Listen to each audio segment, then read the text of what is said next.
jamaah? Alhamdulillah. Alhamdulillahirrahmanirrahim. Kembali lagi di Islami Twinda, jamaah Islami Twinda yang dirahmati Allah yang baru bergabung ya. Kita ingatkan lagi hari ini kita sedang membahas tentang tema kebiasaan sederhana pendatang rezeki. Ya tadi di awal segmen yang sudah dibahas sama guru-guru kita, mungkin tadi kita review sedikit ya. Ya. Tadi yang pertama dari Ustadz Maulana. Ya, istighfar. Istighfar dari Habib. Tolong menolong. Tolong menolong dari Ustadz Syam. Mendoakan orang tua. Mendoakan orang tua. Ayo Itu dicatat. memudahkan datangnya rezeki. Amin. Dan sekarang kita lanjut lagi. Tadi Ustadz ngelarang saya, katanya saya nggak boleh ngeluh tentang hujan. Katanya ada hubungan sama Tidak rezeki. boleh, harusnya kita berkata Allahumma sayyiban nafian, ya Allah jadikanlah hujan ini pembawa rahmat. Karena itu adalah bagian sesuatu keberkahan. Kalau tujuan turunnya hujan itu luar biasa loh. Hubungannya apa? Ada hubungannya dengan rezeki. Tolong dijelasin dong. Ada dua kesalahan Mas Jangan Badli. marah-marah ke Oh, saya. iya, Iya, baik. kau jelasin. Allahumma salli ala sayyidina Muhammad wa ala sayyidina Muhammad. Allahumma salli ala sayyidina Muhammad wa ala sayyidina Muhammad. Buat yang di rumah kalau lagi emosi perbanyak salawat ya. Salawat itu mendinginkan. Izin Habib, cucunya Rasulullah, izin Ustaz Sam, cucunya cucunya Nabi Haji Adam. Makkah, Oh? cucunya Ustaz Haji Makkah. Oh iya. Itu tetangga saya itu. Bismillahirrahmanirrahim. Satu hal buat kita, Masya Allah tabarakallah. Hari ini di bulan Rajab semoga kita mendapatkan keberkahan. Dan yang bisa berpuasa semoga ditambahkan keberkahan padanya. Amin. Satu hal juga buat kita semua. Tadi saya sempat tegur Mas Fadli berkaitan dengan adanya, mohon maaf tanpa menggurui, tanpa menghujat, tanpa menjelekkan. Kebanyakan orang tanpa sadar menghujat datangnya hujan. Mengumpat, bahkan marah datangnya hujan. Kenapa hujan lagi? Hujan lagi, hujan lagi. Jangan, karena hujan itu adalah rahmat. Sekali lagi, hujan itu adalah rahmat. Bagaimana proses hujan itu dari air di laut, lantas menguap, lalu berada di awan, digiring di tempat yang Allah tunjukkan. Bahkan ada malaikat yang khusus mengatur turunnya hujan, yakni malaikat Mikail.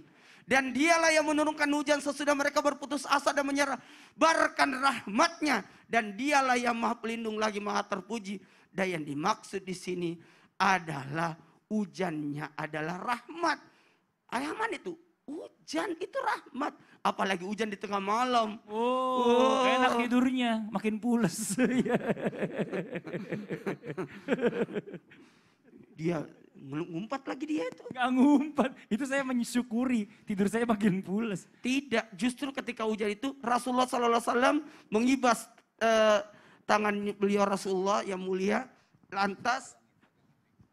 Oh gak usah Bib, bisa sendiri Bib. Ya. Oh ya Allah. Dikibas-kibas tangannya supaya apa? Merasakan hujan itu. Putih kan? Saya lagi nunggu kata-kata itu, dia mau bilang tangannya putih. Hujan adalah cara Allah memberikan rezeki bagi makhluknya. Makanya kadang-kala tiba-tiba di kubangan air, di danau ada ikan. Dari mana itu? Tiba-tiba pohon itu tumbuh. Ternyata itu dari hujan. Bedanya disiram pakai air biasa dengan hujan itu beda. Beda kan, itu rahmat. Tidak ada suatu ucapan pun yang diucapkan melainkan ada di dekatnya malaikat pengawas yang selalu hadir. Ingat itu. Makanya jangan sembarang ngomong. Saya nggak gitu, saya cuma mau menyampaikan aja. Kadang banyak ibu-ibu yang habis jemur ngomel kalau hujan. Bapak-bapak habis cuci mobil keluar hujan. Itu juga ngomel. Betapa banyak orang yang butuh hujan. Kebanyakan lagi acara. Oh, iya. Benar, lagi acara hujan, bubar. Enggak usah bingung, kan ada gedung. Oh iya benar-benar. Dia minta tolong ini, minta tolong. Please. Jangan sampai gara-gara hujan rusak sahadat kita. Nauzubillah min zalik. Macam-macam orang menahan hujan. Dia celana dalamnya lah dilempar. Oh iya, digenteng. Digenteng. Ya Allah. Cabai bawang. Iya macam-macam. Cabai bawang. Padahal itu kan rahmat Allah. Mungkin Masya kita Allah. tidak butuh air hujan itu. Tapi bisa jadi ada hamba Allah, makhluk Yang Allah menunggu. yang lain. Yang menunggu. Tanaman dan lain-lain. Ustadz, udah waktunya udah habis. Makasih banyak Ustadz ya, jangan berdiri terus saya nggak bisa lanjut ya. Ntar jamaah di rumah ngomel sama saya. Gue nggak tahu. Makasih banyak Ustadz, jazakallah khairan katsiran. Jadi, Sekarang kita lanjut sudah lagi. diakui kan? Ya, hujan ya, budah rahmat. Nah, kita lanjut lagi nih Bukan. buat. Hah? Oh tangannya putih, ya Allah. Ya Habib kita lanjut lagi Habib. Tuh dibilang suruh cepat katanya. Apakah benar nih ada kebiasaan sederhana yang contohkan oleh Rasulullah? Tapi ya katanya banyak orang yang saat ini gagal dikarenakan tidak paham nih. Masya Allah. Mohon izin penjelasannya Habib. Baik. Bismillahirrahmanirrahim. Izin Ustaz Maulana, Ustaz Syam, Mas Fadli. Artinya banyak sih yang bisanya di antara amalan-amalan yang bisa melancarkan rezeki.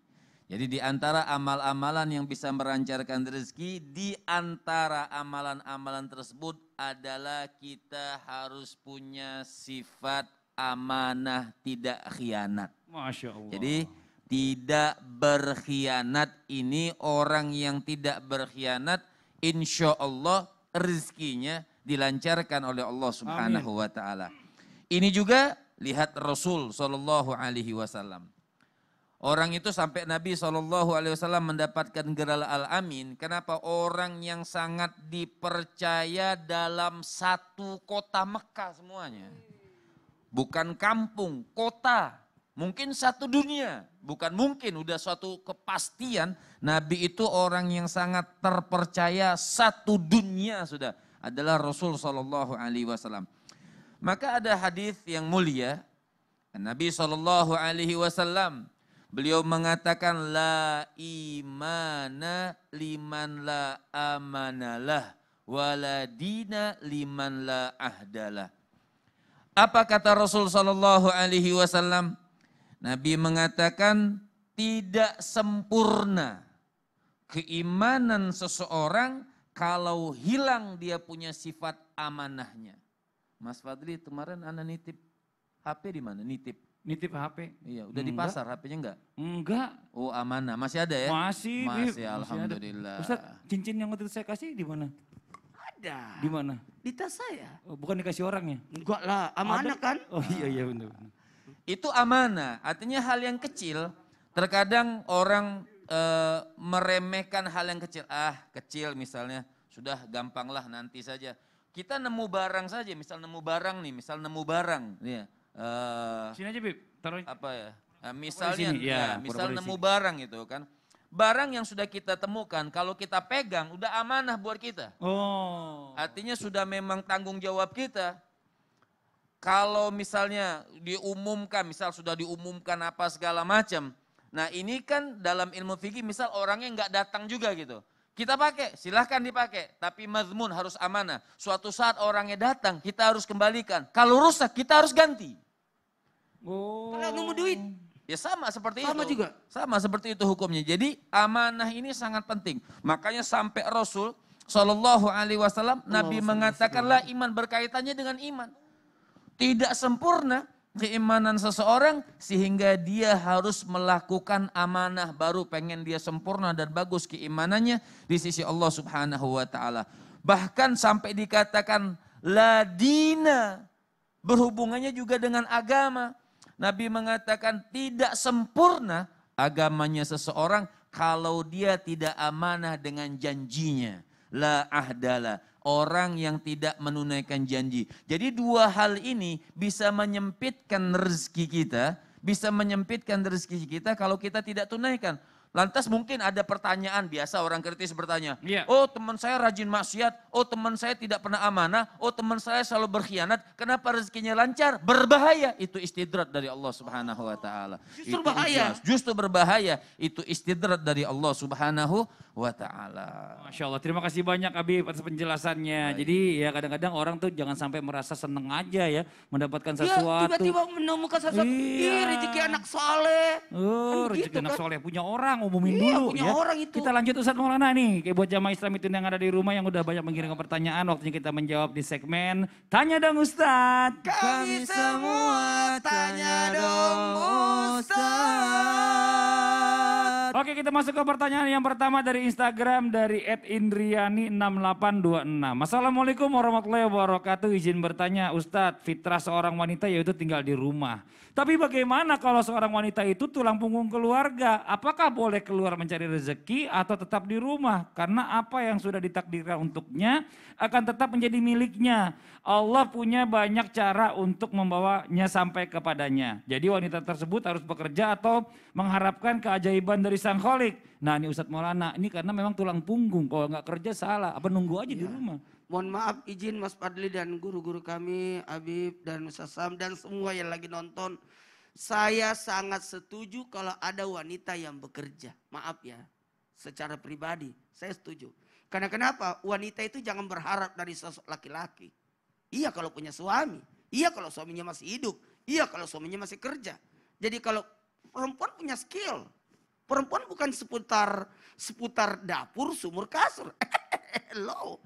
Wanita itu alhamdulillah budaya Indonesia itu mengajarkan wanita itu menjahit, merajut di rumah sambil nungguin suami. Itu kan menghasilkan, menenun. Jadi bagaimana pandangan kalau ketika wanita jadi tulang punggung? Itu kan bisa jadi suaminya meninggal dunia, lalu harus menghidupi keluarga. Bahkan ada suaminya tapi sakit. Ada suaminya maaf karena kena PHK. Dan dia harus, tapi cuma kalau wanita bekerja harus dapat izin dari suami. Kalau belum punya suami?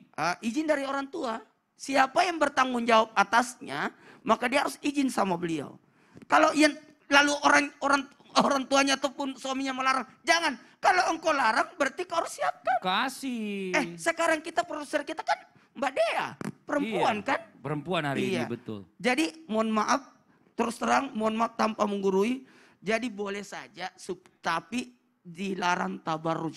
Dilarang tabarruj. Artinya berlebihan dalam menggunakan pakaian itu. Yang menampakkan sesuatu yang tidak boleh tampakkan. Ya, jadi buat mbaknya yang tadi bertanya boleh kalau memang itu adalah solusinya. Kalau misalnya di rumah nggak dapat duit mau gimana dong? Oke, kita lanjut lagi ke pertanyaan yang berikutnya. Terima kasih banyak Ustadz Maulana dari hamba Allah ini. Assalamualaikum, izin bertanya Ustadz. Apakah benar menyenangkan hati istri itu bisa mempermudah jalan rezeki kita? Contohnya dengan membelanjakannya. Tapi Ustadz bukannya nggak mau belanjain, tapi istri saya kalau udah belanja itu nggak cukup 1 juta, 2 juta, tapi lebih dari itu. Allah. Apakah itu bukan malah jadi pemborosan, bukan memperlancar rezeki?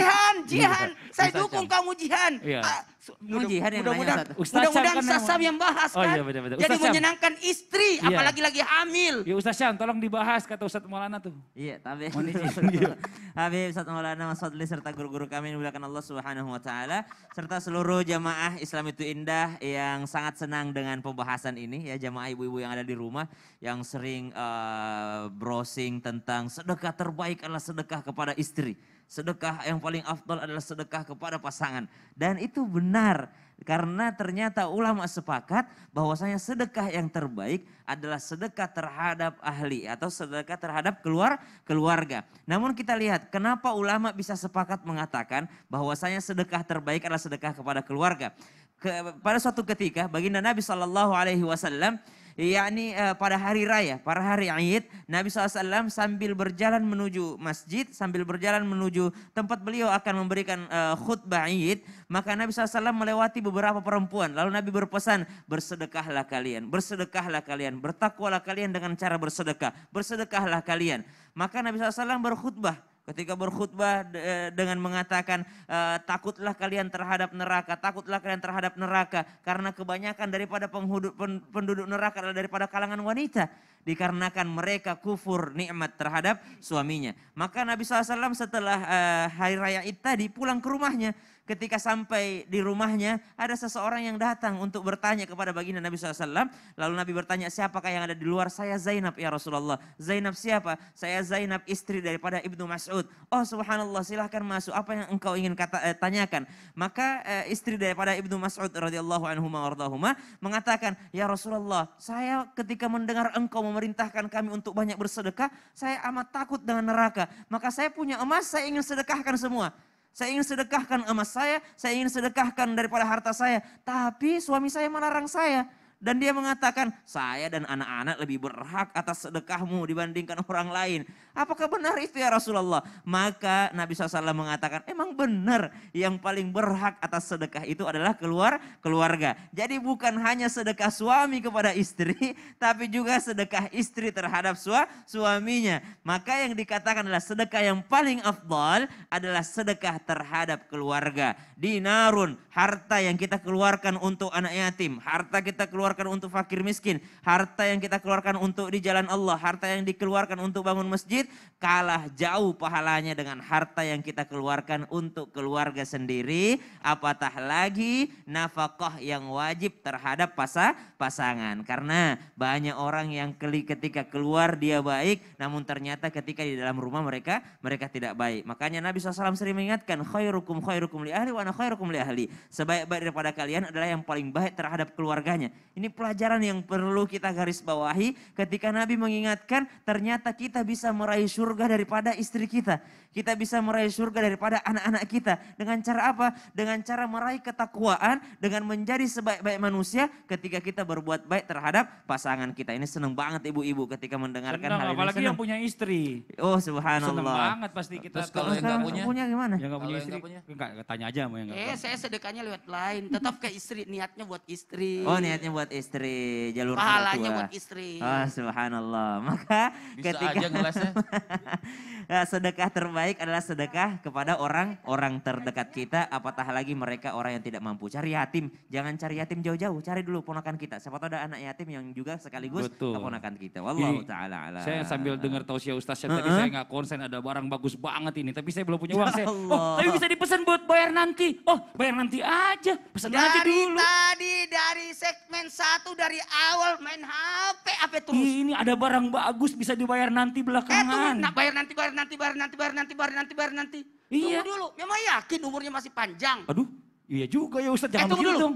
Buat yang di rumah, engkau lo pawaki nasabat nasa si padli, matu di wajah. Nanti dibayar. Memangnya panjang umurmu. Gini aja Aku jamaah. mau kasih gini. Tuh. Ada kasih clue. Ustadz Maulana punya rezeki buat belanja. Sedekah subuh untuk belanja pagi hari ini ke pasar. 200.000. 200.000 bagi yang bisa menjawab. Pertanyaan. Bagi yang tadi yang dibahas Mas Padli. Pertanyaannya adalah ada kaitannya dengan melancarkan rezeki. Amalan apa nih yang harus diselesaikan gitu ya maksudnya secepatnya karena kalau nggak diselesaikan itu amalan itu menggantung di langit. Apa tuh? Ribet banget pertanyaannya gini aja. Iya. Tadi kan dia bayar nanti. Oh, udah nanti aja. Ya udah, mau jamaah udah ngerti pastinya. Bayar nanti maksudnya apa? Ya, sekarang dijawab ya. Ada 200.000. Kita segera kembali lagi tetap di Islam itu Indah. Jamaah. Oh, jamaah. Alhamdulillah. Kasih jamaah ya. Amalannya ini ya berarti ya. Amalannya.